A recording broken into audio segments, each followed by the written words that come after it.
Hello friends, welcome back to my Sanvi fashion YouTube channel.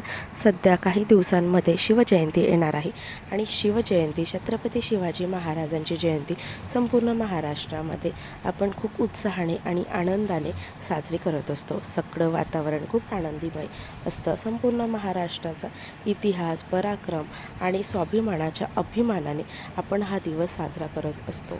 हा उत्सव म्हणजे दिवाळी सणापेक्षाही कमी नसतो, कारण हा दिवस छत्रपती शिवाजी महाराजांचा दिवस असतो आणि मग त्यानिमित्ताने आपण छत्रपती शिवाजी महाराजांची जयंती साजरी करतो.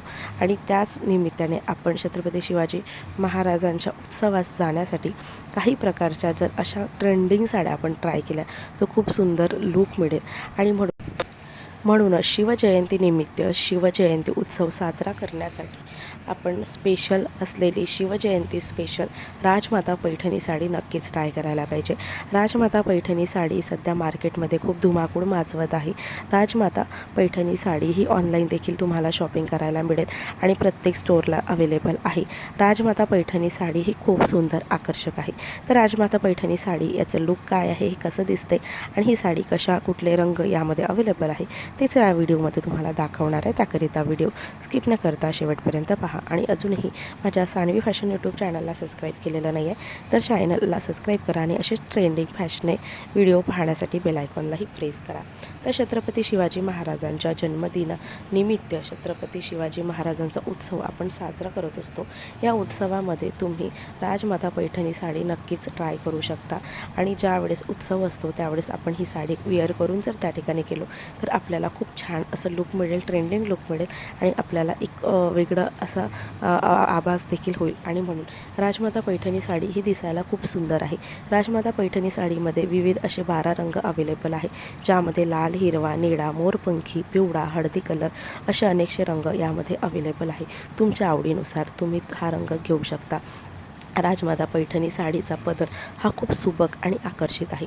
राजमाता पैठणी साडीचा पदर हा रेशीम धाग्याने तयार केलेला आहे आणि यावरती हातकाम केलेलं आहे. हातकाम केलेली साडी ही खूप टिकाऊ असते. राजमाता पैठणी साडीचा पदर याच्यामुळेच या साडीची शोभा देखील वाढलेली आहे. राजमाता पैठणी साडीवरती असलेली तुतारी आणि चंद्रकोर या साडीची शोभा वाढवते. हा पदर खूप सुंदर दिसतो. तसेच मध्ये असलेले बुट्टे हे देखील रेशीम धाग्याने केलेले असतात. पारंपरिकमध्ये आधुनिक लुक मिळण्यासाठी ब्लाऊजवरती देखील तुतारी तसेच चंद्रकोर डिझाईन आहे आणि हे चंद्रकोर डिझाईन आपल्या बाहींवरती आणि मागच्या गड्यांवरती येते, त्यामुळे याचा लुक खूप सुंदर दिसतो. म्हणून शिवजयंतीनिमित्त आपण ही साडी नक्की ट्राय करू शकता. या साडीमध्ये केलेले जरी वर्क, बुट्टी वर्क हे रेशीम धाग्याने असल्यामुळे ही साडी पारंपरिक आणि महाराष्ट्रीय लुक आपल्याला देतं. महाराष्ट्रात आपण राहत असताना आपल्याला पारंपरिक लुक करायला खूप आवडतं. यावरती तुम्ही चंद्रकोर टिकली लावली तर तुम्हाला खूप भरदार दिसेल. तसेच या साडीवरती चंद्रकोर टिकलीसोबतच तुम्ही या साडीवरती नथ वापरा आणि मोत्याचे दागिने वापरा. बघा तुमचं लुक किती छान मिळेल. लहान मुलींना वेशभूषा करण्यासाठी देखील ही राजमाता पैठणी साडी खूप परफेक्ट आहे. ही साडी नेसायला हलकी आहे, त्यामुळे लहान मुलींना देखील नेसवताना या मुलींना खूप त्रास होणार नाही आणि सोबतच ही साडी खूप फुगत देखील नाही. अगदी चापून चेपून बसणारी ही साडी.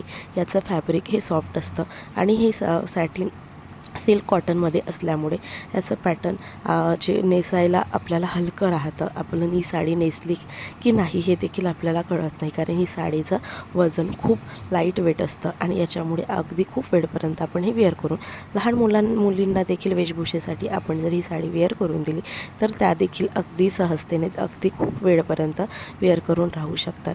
ही साडी खूप सुंदर दिसते. याचा पदर आकर्षक आहे, तितकंच आकर्षक ब्लाऊज आहे. यावरचं चंद्रकोर, तुतारी